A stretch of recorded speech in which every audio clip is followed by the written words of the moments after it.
Good evening.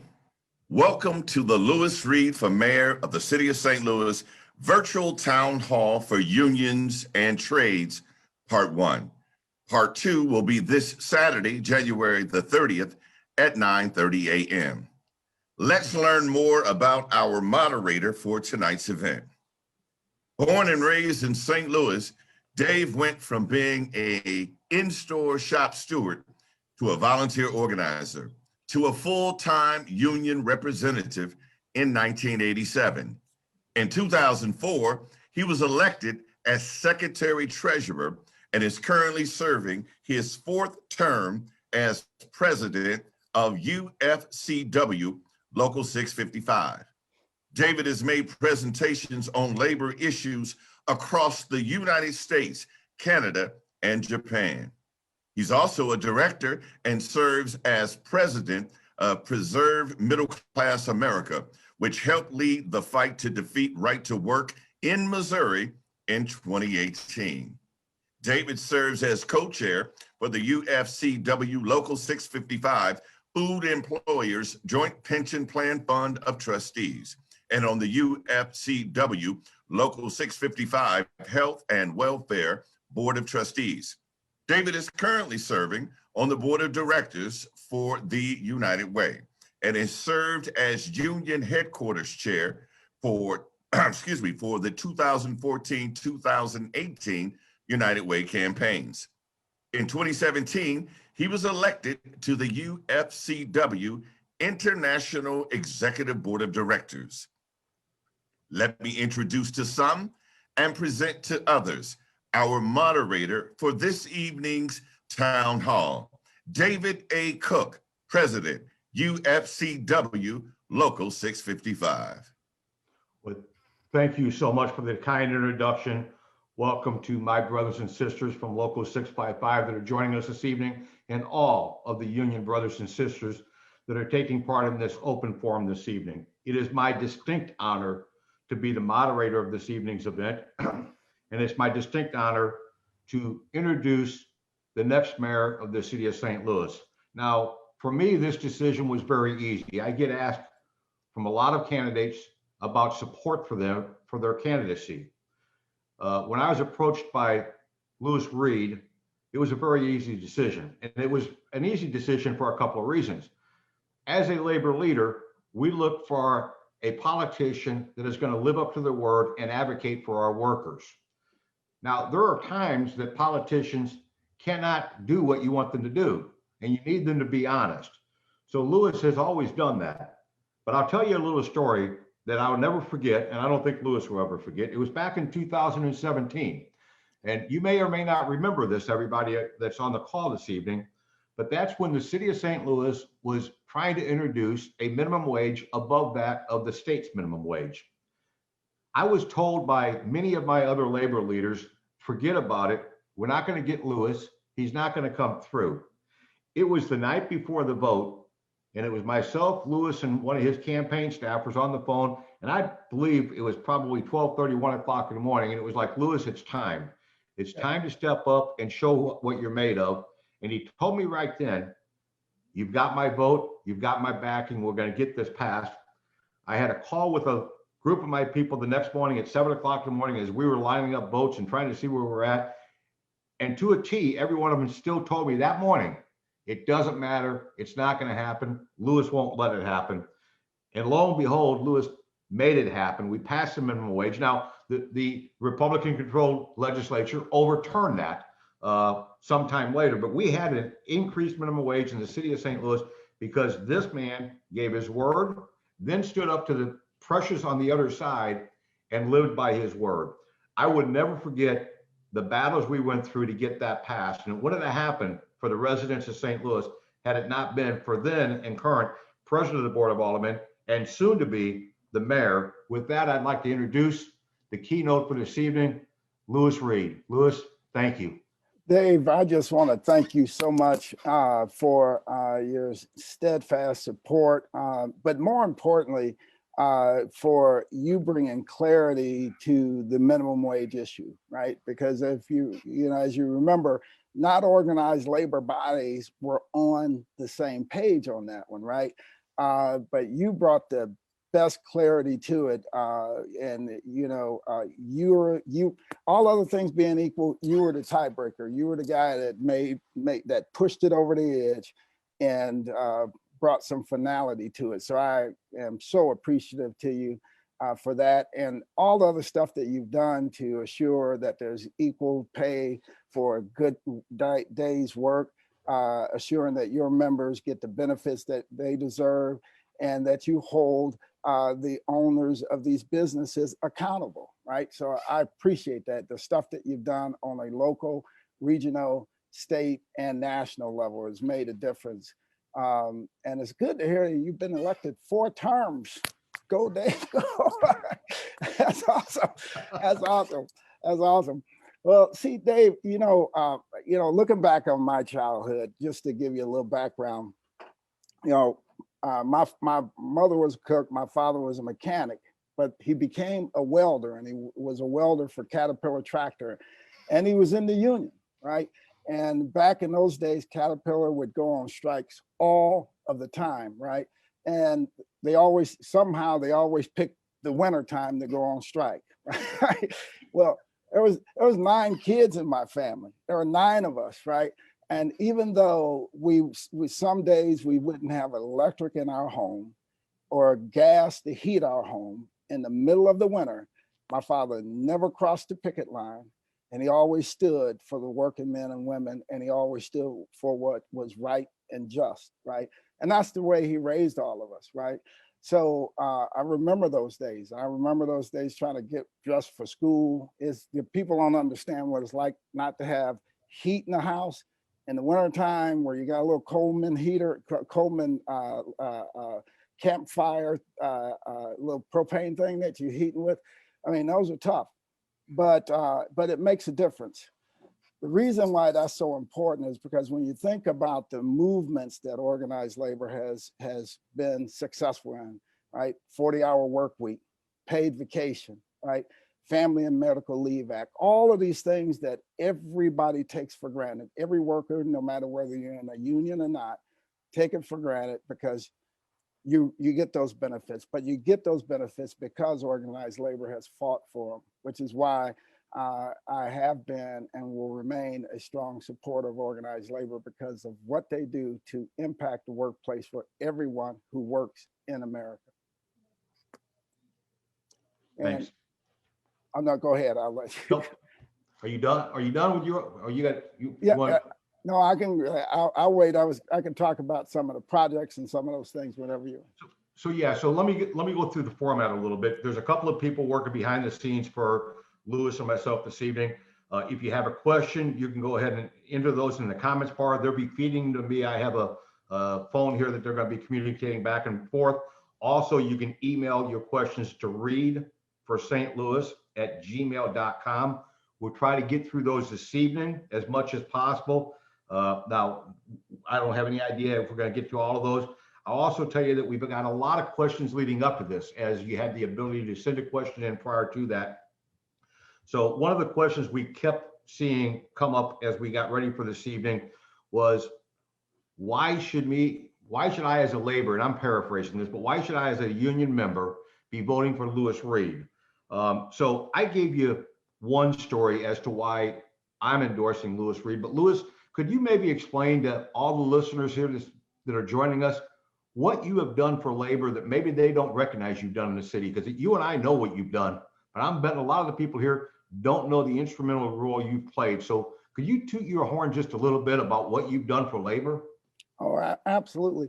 So Dave, just if you take a look at just this past year, 2020, our 2020 annual report, and what the economic impact of on the city was from all the legislation and everything that we passed and projects and things we worked on just this past year.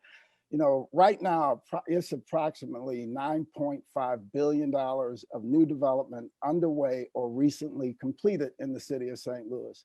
We've created, 2,651 new jobs, over 1.6 million square feet of new office and commercial space, over 3,000 new residential units and 225 new hotel rooms, right? COVID has put a big dent in that. That was just this past 2020. That's our 2020 report, right?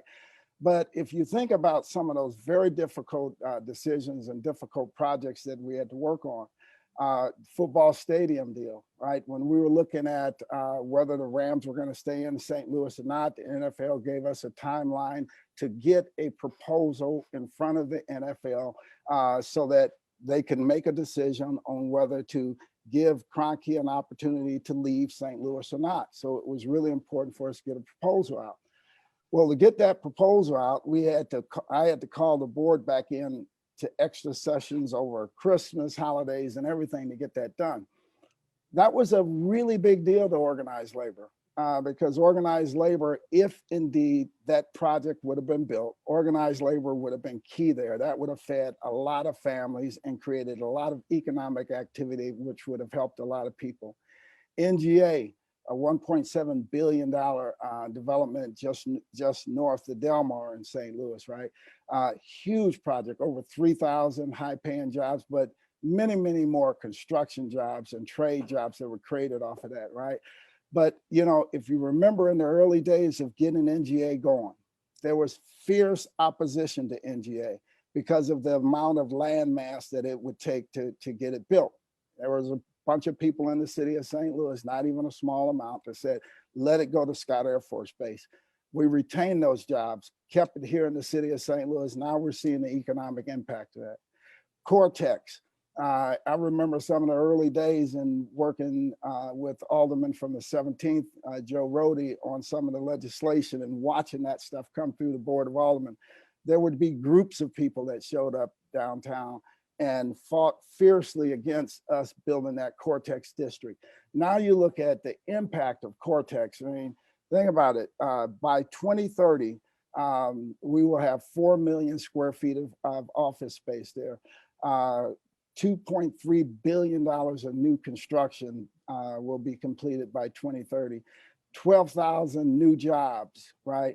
Permanent jobs, annual payroll of $700 million and 600 new companies, right? Those types of things begin to transform our city, but none of those projects and none of those things were easy decisions. In the last mayoral race, I had the unfortunate task of having to carry the Scott trade bill during the mayor's race, and showing up at every debate and everybody at the debate pointing to me and saying, he's the guy carrying the Scott trade deal, right?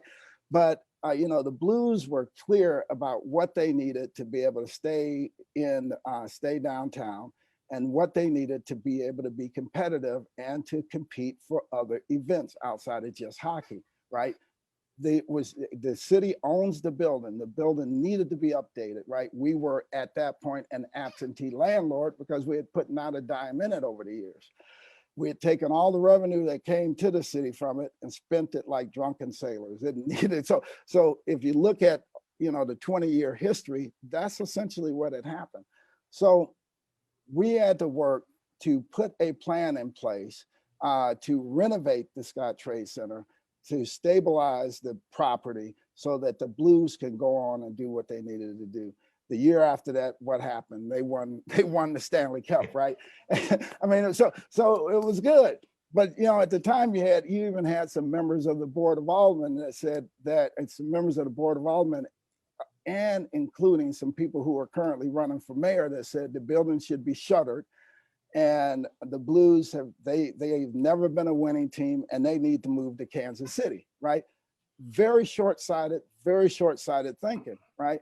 The last thing we need is another boarded up building in the city of St. Louis. That doesn't help anybody. It doesn't help your members, doesn't help my family and friends, doesn't help anybody, right? So again, very tough decision at a very bad time for me because it was during the mayoral election, but it was what needed to happen, and we got it done. We were successful, and and it's been a really good asset to the city. But there are many, many projects like that across the city that I've had an opportunity of working on. During my time as alderman of 6th Ward, we were able to get $1.7 billion of new development done in the first 8 years of my alderman, being an alderman in the 6th ward, because I wanted to spur on the economy, and I wanted to bring new jobs and new opportunities for people. And that's how we're going to get past some of the crime issues in our city also. Thank you so much. So as I start to get to the follow-up questions here, and I just want to point out one thing, Louis, and you missed one of the big ones in my opinion.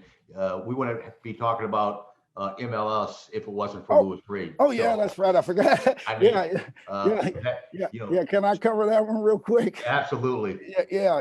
And MLS, Major League Soccer in the city of St. Louis. Some of the stuff that people don't see, right? Like what's happening on the floor of the Board of Aldermen. All of the organized entities that are just descending on City Hall to try to just kill these things, right? And they were just coming out of the woodwork on Major League Soccer. Because a lot of times in the city of St. Louis, until people can actually see it actually being built, they don't believe it can happen. And they think, oh, that'll never happen and it shouldn't happen here in the city. So, I was very thankful that we had a great ownership group. Those, the Taylor family and Carolyn Kendall Betts, I've said it, she is a rock star in terms of ownership. For a Major League Soccer team, we've got the best, right? So I think it's going to really make a big difference in the league. But not only the jobs that are created from the construction, right, but the permanent jobs that come directly afterwards, right? Also, Ballpark Village Phase 2, right? You see all the permanent jobs and the economic development that came from that. That's making a difference, not just in our economy, but in the lives of the people who live here in the city of St. Louis, that call St. Louis home, that can now bring a good paycheck home and have, like you say, Dave, one good job, right? So, and then also the things that Major League Soccer is going to do in our schools, because they're going to set up leagues and they're going to work with our high schools and middle schools and get the kids involved in that. And that's really going to help to keep them on the right path as they grow up also. Yeah, there's no doubt that soccer is the up and coming sport of America. And if not for you, Louis, we wouldn't be having this discussion right now, because MSL, there's stiff competition for that from across the entire country. Yeah. It was a coup for St. Louis to get that. Wouldn't have happened without your leadership. And I want to thank you personally, because I'll be attending some games down there and stimulating the St. Louis economy. So let me talk a little bit about the future of St. Louis. So what do you think the city of St. Louis looks like with Louis Reed being the mayor, as it relates to the people on the call with us this evening? Those are union trades members. So what is Louis going to do? I've heard what you've done, and I thank you for it. And I knew these stories, but I don't think everybody on the call did. But what is your vision to keep that relationship and keep creating these quality jobs for the city of St. Louis? Dave, as I said when I opened, my position on organized labor is based in my roots and my upbringing. So that's not going to change, right? So and when I make my decisions, right, my decisions are made based on assuring that the common person out there has an opportunity to get into a job that turns into a career and take part in the economic prosperity of our city, right? So as we create these things, as we enter into these deals across the city, they're going to be structured in such a way where we have opportunities open for people to have, like you said, one good job. And the way you do that is ensuring that we have some organized labor integrated into it, and which helps, with the standards, which helps with pay, which helps with benefits and everything else that the workers rely on, right? And, we've really taken some bold steps to expand minority and women-owned business participation in jobs in the city of St. Louis, which will make a huge difference. Dave, we look at the crime rate in our city, and we look at the unemployment numbers.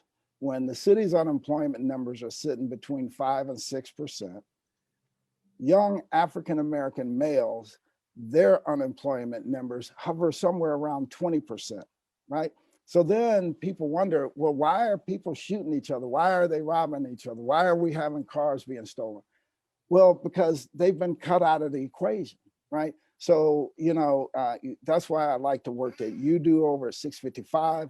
You cast a broad net and you reach out and bring people in, right? And then you get them on the right track and get them into high paying jobs. And then you protect them and you're there to fight for them when needed, right? And you bring resources to bear to do it. So under my leadership, St. Louis' future will be bright. I'm very bold about, my vision and direction for the city. We will open up more trade opportunities. One thing that hasn't changed in the city, a lot of things have, we changed streets. We have paved streets now, right? We don't have oil lamps anymore. We have electricity, right? But you know what hasn't changed? Our location on the river. Yeah. That's what made us the trade capital of the country at one time. Our location on the river, right? Because you go any further north, you run into ice, right? So, that's what, and that infrastructure is still there. The railway infrastructure is still there. The highway infrastructure is still there. The river is still there. We're just not capitalizing on it enough. If we capitalize more on trade and really increase what's happening down at the port, that will create an enormous amount of jobs and tons more opportunities for people of all trades and of all walks of life throughout the city. I love to hear you talking about the infrastructure in the river, because if you look at where St. Louis is, you hit it right on the head, and it's like it's oblivious to all of us.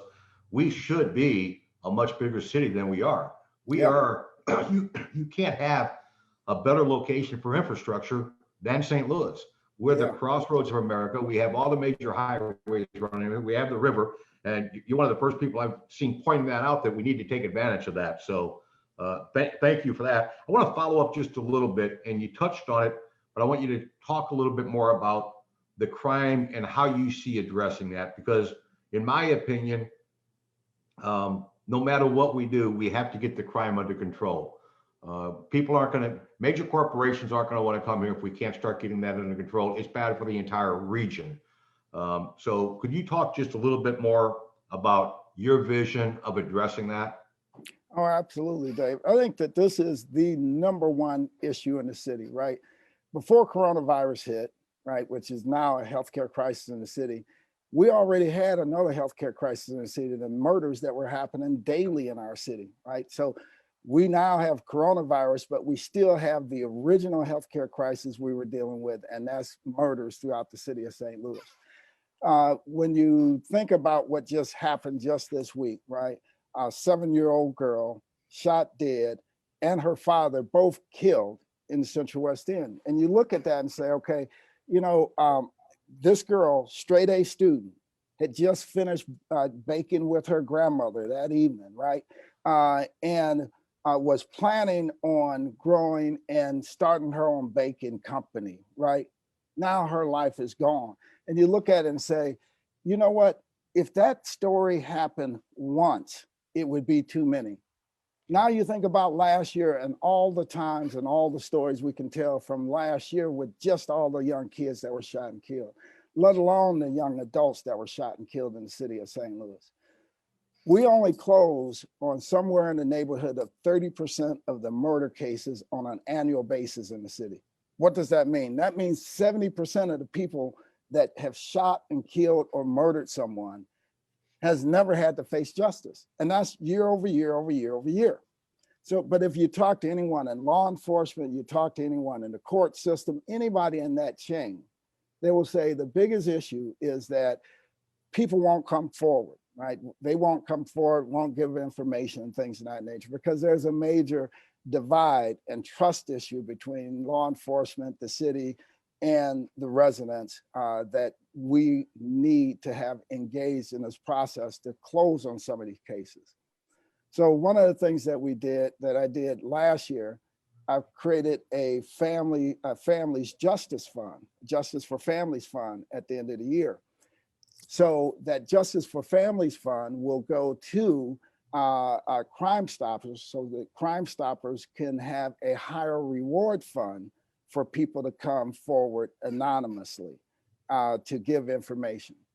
On this case that we're looking at now, between Crime Stoppers, Central West End, Security Association, and our 15,000 that we're putting in from the city, that's going to create a $30,000 reward for information leading to the rest of whoever committed that crime. Right? So that's on the back end. We're going to have to be very aggressive. We're going to have every single possible city resource so that people who commit murder in our city, they need to know that no, there isn't a safe haven. They need to know that if you shoot somebody in the city of St. Louis, you will be brought to justice, you will be taken off the streets, and you will serve time for it, right? You should be guaranteed that, right? And these families, by the way, will have some closure. Well, right now they don't have any closure. I think about me as a father of four, that would just ruin me. I mean, I could never imagine getting past that, right? Having had to live through my older brother being shot and killed and watching him die on the hospital bed. So, we also, this year I put in place Cure Violence. Cure Violence allows us to get out in front of the public safety issue, the crime issue, right? It integrates directly in the community. They work with people within the community to change behaviors so that people begin to operate differently and understand that there are other options out there other than the life of crime, right? So that and just working with various different nonprofit partners and having wraparound services to address this issue holistically. I mean, all of those things have to be deployed along with what we've talked about before, creating more jobs and connecting people to the jobs. It can't just be job creation. You have to have job creation and you have to have a mechanism in place to get people that are totally disconnected from the system that would look at the job and say, I could never do that. And that's not something that I would ever qualify for, and get them out of that headset and get them connected and into the workforce. Great, thank you. I want to remind everybody joining us this evening, if you have a question, you can leave it in the comment. We have some people that are tracking those for us. In addition, you can email at any time, readforstlouis@gmail.com. We'll try to get to those this evening. And Louis, it's almost like you're reading ahead here. You touched on this briefly, but let's talk about the newest problem in St. Louis and across the entire globe, quite honestly, and that's COVID. Now, we've had a true lack of leadership from Washington, D.C. That has been removed, but what do you see as you being the mayor to get this rolled out properly in the city of St. Louis, and how are you going to deal with COVID in the city of St. Louis? It's just devastating the entire economy, not only here, but throughout metropolitan area, Missouri, and the United States. Yeah, Dave, you're correct. And it was very disappointing to see not St. Louis, but Missouri on the bottom end of the scale in terms of receiving the proper amount of vaccines. So we're getting out of the starting gates very slow across the state of Missouri. We're going to have to work with our federal delegation, right? Our U.S. senators and our Congress people, and reach across the aisles to assure that we have some priority, not just in the city of St. Louis, but all across the state. Because if the state is slow to get their vaccines, there's going to be slow for them to to get here to the city of St. Louis. I think the biggest issue, once we get the vaccines here in the city of St. Louis, is going to be mobility and information, right? Dave, as you well know, mobility creates major barriers to access, right? So as we begin to roll out these vaccines, we need to roll them out in a way where we have sites throughout the city of St. Louis within neighborhoods to take away some of the mobility issues that people would suffer from in terms of being able to even get to a place to be vaccinated. Also, people need to clearly understand how to register and what to do if they want to be able to get the vaccine. I know they say, oh, you can just go online and register. Well, try to do that if you don't have any internet link. Try to do that if you're 85 years old, right? And no grandkids or anything to help you, right? So being able to get the information out and making it easily accessible so that you can call in, you can get online to do it, right? You can show up and fill the paperwork out there, and it may take a little bit longer, but you still can get in and get your vaccination done, right? So we need to have multiple sites throughout the city to eliminate mobility issues. We need to have various different ways for the vaccines to be distributed and easy for people to register for them also. Thank you. Let me talk about another issue that's major in St. Louis and everywhere, but the reality is without a quality school system, it doesn't matter what you do economically, you're not going to be able to sustain the population. So you may be able to redevelop St. Louis, but people aren't going to want to live there if we don't have quality schools. So what do you see for the future of schools, and what does that look like in St. Louis City under your leadership? You know, Dave, I was very pleased to be part of helping the school system regain their accreditation so that now our schools are back and fully accredited, right?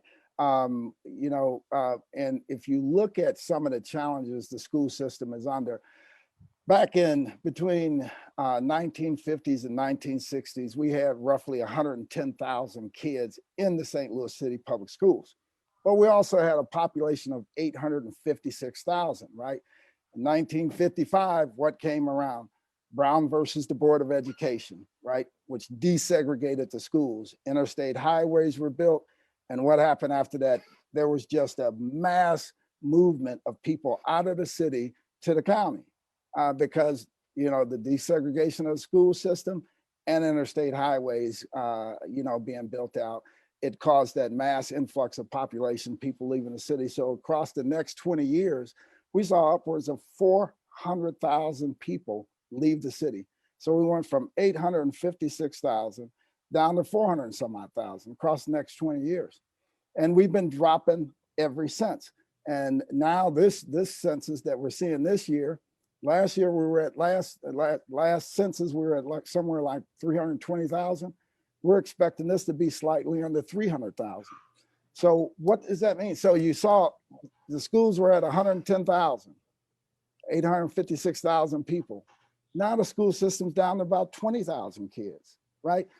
And our population has dropped also. So as we lose population, we're going to lose students, right? If we don't get our arms around this public safety issue, we're going to continue to lose families, right? And the other thing that's just vitally important for the CEO of the city is to build some confidence in people about our school system, right? It is absolutely critical that whoever the mayor is, they speak affirmatively and they speak, about the good things that are happening in our school systems also, right? Because people just want to point to the failures because it's easy to point out the failures. They say, well, the kids are underachieving, as to the national and the state average. Yeah, that may be true in a lot of cases, but you have to take into account the whole picture. What is happening to that child before they get to school, right? What kind of meals they have, what kind of home setting do they have? And then if you go in any of these classes and ask about crime and say, if you had anybody shot in your family, raise your hand. If you know any people in your block that were murdered, raise your hand, right? By the time you finish, half the kids in their hands hands are raised, right? That's impacting them also. So, I think people blame the school system too much for those things. They say, okay, the kids aren't learning because the school isn't doing its job, right? But there's only so much a school system can do. We have to have wraparound services to take care of the rest of those things. And we've seen that happen in other places across the country. And when you stabilize the family, a child when they come into the classroom, learning can take root in that child. Right. So I'm gonna go back to kind of one of my core issues, and I'm known as a union person. I am a union person. So talk to me about why you're the best candidate for labor, and what you're going to do to continue to build your relationship with labor that you've built. So you're going to be my mayor. So what are you going to do? Why am I going to be happy I did that? Well, thanks, Dave. Here's the I have a 100% track record with organized labor, right? I just I don't know what else you could do, right? I mean, you think, look, if I did things for political expediency, there's a few things that would have never happened because it politically they don't make sense. I wouldn't carry a Scottrade deal during an open election when the community had all these speaking points against it, right? I just because politically it didn't make sense, but it was the right and it was the just thing to do, right? I mean, so you cannot move a city, you cannot move anything of substance if you're not going to make a tough decision and go with it, and not without regard to political expediency. You look at the football stadium deal. I mean, here's the thing. You realize nearly everybody, right? The people that even like my wife and other people around me are like, well, forget about it. The Rams aren't going to stay anyway, right? But we had to put a proposal in place so that we could at least be considered, right? And that's why the lawsuits that are going on now, that's why the city's falling down on the right side of these lawsuits now, right? Because of the fact that we actually went through the process, we got the proposal out, we brought the board back into extra sessions and we're able to move it, right? You think about moving minimum wage to the city. Again, not, I mean, all of the various different interests centered around that, right? That was a tough thing to move, but we moved it and we got it done. You look at, how divided the board had been throughout the years, right? The last redistricting before the one that I just did just these past 10 years ago, but the one prior to that, we made world news because of all the chaos that happened on the floor of the Board of Aldermen. Dave Letterman on the Tonight Show talked about that board meeting the night of Dave Letterman. It was just so bad. So through this last redistricting that I organized, for the first time in the history of the city, we had all of the aldermen co-sponsor the bill, and we had 100% participation for every member of the Board of Aldermen. So it's going to take that kind of leadership to lead this city. It's going to take that kind of commitment, and it's going to take that kind of moral compass to get us to where we need to be without regard to some of these other pressures that enter in from the side. I want to capitalize on something you said there because I'm a sports fanatic myself, and I want to make sure everybody understands, because where I despise the NFL for what they did to St. Louis, I kind of am hanging on by my fingernails, hoping that we prevail in the lawsuit so the NFL gets punished for what they did. But I want to make sure everybody here understands, had it not been for your efforts to do that, we would not be where we're at with the lawsuits right now.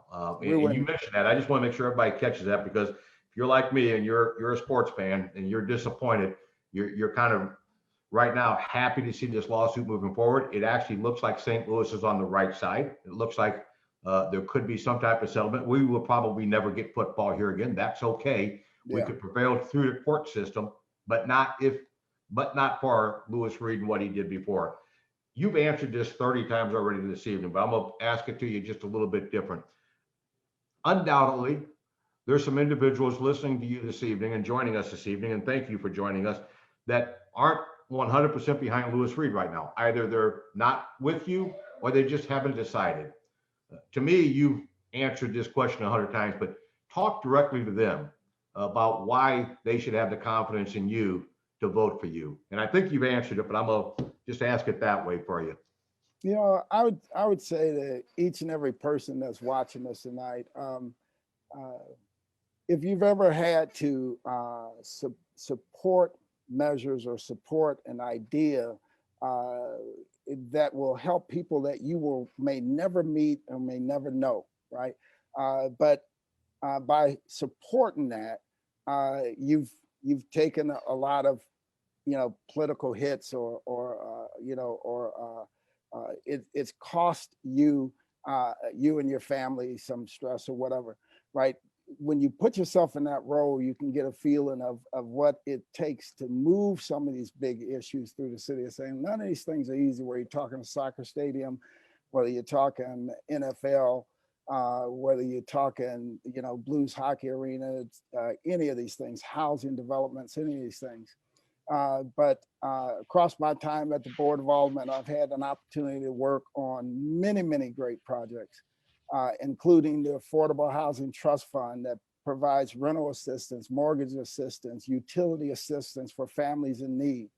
Had an opportunity to create billions of dollars in new developments and thousands of new jobs in the city of St. Louis. Passed the first, worked with my fellow aldermen to pass the first minority and women-owned business inclusion plan in the history of the city, right? That can begin to open up opportunities for business owners that normally would have been cut out of the picture. When you look at what it takes to do the job, I'm now the longest serving president of the Board of Aldermen in the history of the city, and I've had a front row seat to that job. President of the Board of Aldermen is the second highest ranked elected official in the city, right behind the mayor. But you don't have the powers of the mayor. You don't set policy, you don't set direction. You do not have staffing to carry out mass projects and things.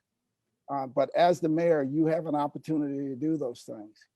There isn't anyone in this race that's more competent, capable, and qualified to do this job than me today. I can hit the ground running day one on this thing, and address these issues of public safety in our city and help build our city. I've helped get the school system back to full accreditation. I've created jobs across our city, created public safety programs and delivered those programs, right? Worked to get body cameras on police officers. Been on the front line for the fight for 15, right? And all of these things. My work shows for itself. So I'm asking for your support in this election so that we can take this to the next level, take the next step on this process. Great answer. Great answer. I'm sure there's nobody undecided after that. Appreciate that.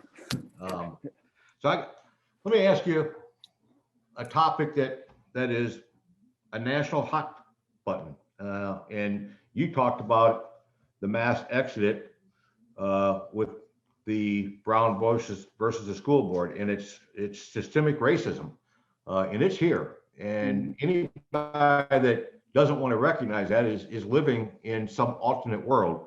What do you do as the mayor to try to start to heal that? And this is a national issue, so it's not something that a mayor in St. Louis can fix, but what do you do in St. Louis to start correcting that and being the mayor for all the residents of St. Louis and for the region? Because you really are the mayor for the region. How do you deal with that racial issue that's such a hot topic?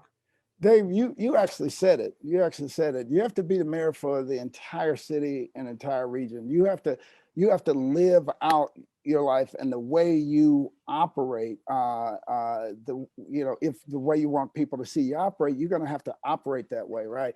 I look at some of the things like when Slay was in office, right? Slay would bring various different things to the board and want us to get them done and things, right? And if they were good, I would work tirelessly to get those things done. You know what some of my colleagues and people would say? They say, well, why are you doing that? Because that helps him. And I said, it's not about him, right? And the thing is, when you get so blinded where you cannot do the right thing based on the facts that are in front of you because of the person that's sitting across the table, you need to find a new job. You need to go do something else with your time, right? But also as the CEO of the city, you have a fiduciary role and a responsibility to change the dynamics of the racial divide that exists in our city. We can do some things with the police department that begin to change some of those things now. Make smaller districts and don't transfer officers zigzag all across the city all the time, right? Keep them fixed in an area long enough so that they actually get to know the people that they're patrolling. How are you going to blame them when the system that's set up is causing them to zip one side of the city and the other side of the city, and they don't ever get to know the residents that they're patrolling based on the way it's set up, right? Body cameras were very, very important because every study shows that when a body camera is present, the interaction between law enforcement and the community becomes a better, more productive interaction because everybody knows that everything that's being said is being recorded, right? So it changes that total interaction, right? We need not just in the city of St. Louis, but regional, we need to take on a regional change in terms of our policing policies and stuff, right? So that they're more modern and based on modern technologies and the interactions and more information about how officers and law enforcement can engage in a more productive manner with our constituents, right? I think elected officials need to also take that training. I think elected officials also need to understand what they're doing when they're online, when they're debating issues and things of that nature, because a lot of times they're stoking those racial divides. We saw Donald Trump do it when he kept putting out false information, and then you created this whole crowd, right?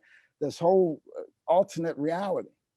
Well, elected officials are doing that on a daily basis right here in the city of St. Louis when they're putting out false information, because that false information fits their narrative, right? But what they're doing at the end of all of that, they're harming our entire community by that because they're creating a further divide. Then, as a more practical sense, after you get through all that, we have to invest in areas that are long been underinvested in. Think about this, Dave. Imagine, if you will, if you were a homeowner in North St. Louis, and the biggest investment that any of us have is our home, right? Yep. So that was the biggest investment for those families that own their homes over there and raise their families.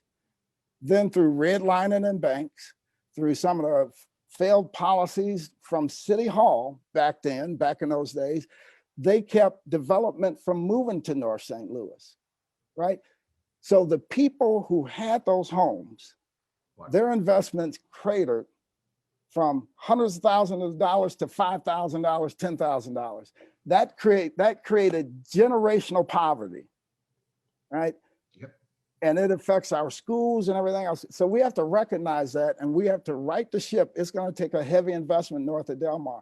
That's half our tax bases. It impacts everybody in the city of St. Louis, no matter where you live, in Central Corridor, South Side, North. It impacts you because it impacts our crime rate, it impacts our tax basis, it impacts everything in our city. So, by doing some of those things and following some of the things I've done in the past, we will be able to bridge the racial divide and be a model for the country to follow.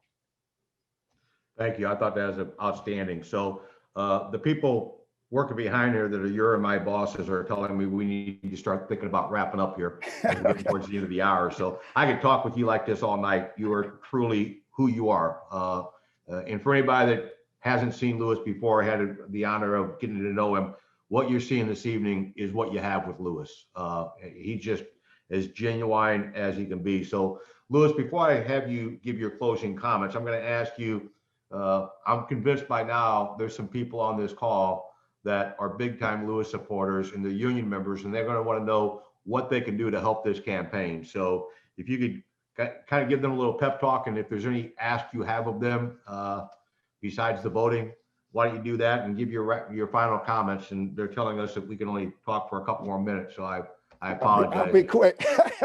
I'll be quick. Thanks for letting me do this tonight too, also. No, thanks for letting me do it, Dave, and thanks for your help and assistance and support.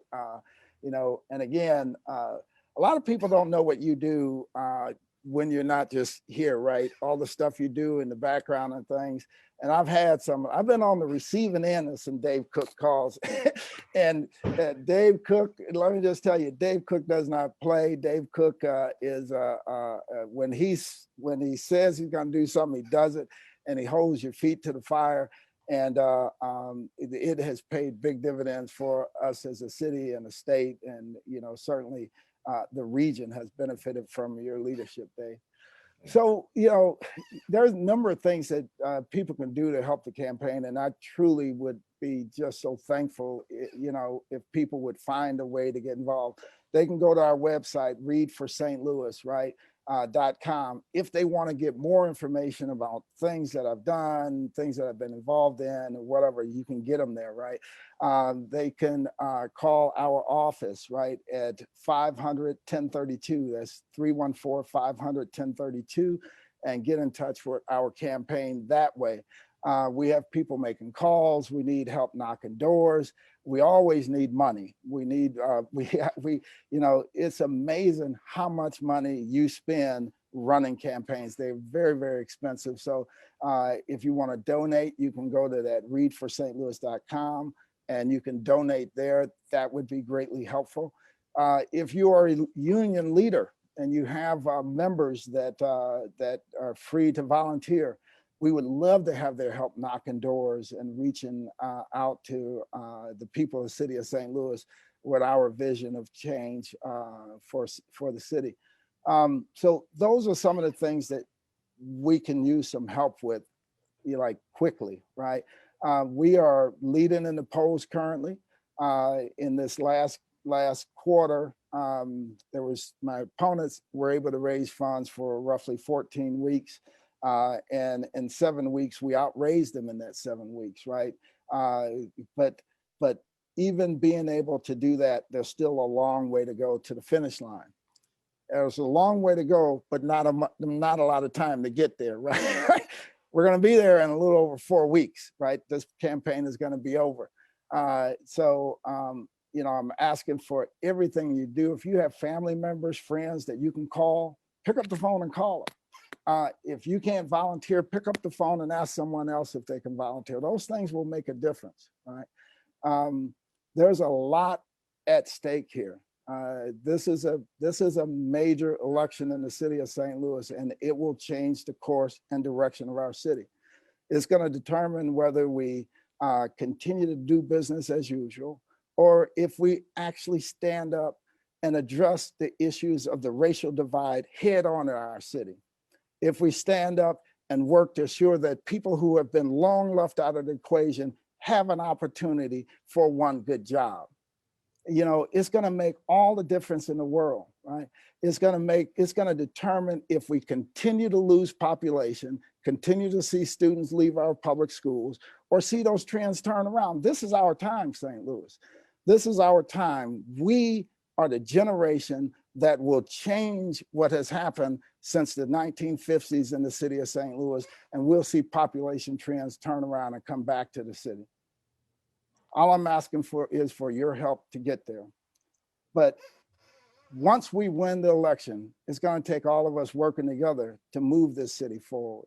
So we're going to have to stay unified, and we're going to have to assure that everybody has an opportunity to work hand in hand to rebuild the city of St. Louis together. Thank you so much, Louis. We're kind of winding down on time here. I don't know who coined this phrase first, Louis or myself, but we both steal it all the time. And I don't know if you caught it in his comment there, but it's one good job. I'm not sure which one of us said that first, but we both use it all the time now, because in America today and in St. Louis, and Louis truly believes this, you should only have to have one good job. So Louis, it has been an absolute honor that you allow me to moderate this. I want to remind everybody, you're signing up to do this again with labor. We appreciate that. Part 2 would be Saturday at 9 a.m. If you're able to join us this evening, make sure to tell your coworkers, tell your family, tell your friends, even if they're not union. Now is your opportunity to sign on Saturday at 9 o'clock to take advantage of this. I want to remind everybody that absentee balloting starts today. So it's not too early to start voting. So you can start voting today. And I want to repeat the website and the information. You can go to readforstlouis.com for more information, or you can call 314-900-2002. And this is the election that matters for the city of St. Louis. If we don't get Louis Reed elected, we're going to continue to have the same old scenario that we had before. Divisiveness, kowtowing to people of special interest and not those up on the ground every day. I am telling you, I am passionate about this election. Louis Reed is the person for Local 655, and he ought to be the person for every single union member that lives in the city of St. Louis. He is a champion for workers. He's a champion for labor. He's my friend, but you shouldn't vote for him for that. You should vote for him because of the champion that he is. Louis, thank you for allowing me to be a part of this campaign with you tonight. Oh, Dave, thank you so much. Thank you so much for all that you do. You know, I know people are out there. I'm gonna ask them to join me in a round of applause for Dave, for all that he continues to do to fight for workers' rights and never backs down. Dave, straight talk cook. Thank you, Louis. Thank you. Thanks for everything you've done for labor. Right. I'll see you again on Saturday. Please, everybody that was joining us this evening, sign back in on Saturday. Just as important though, talk to your coworkers, talk to your family, get them engaged to be a part of this on Saturday so they can hear the vision that Louis Reed had for St. Louis, and they can see what Louis Reed has done for us. So with that, our time is up this evening. I want to thank everybody for joining us on Facebook and on Zoom. And Louis, thank you for what you've done for the city and what you're going to do for the city. Thanks, Dave. Have a good day.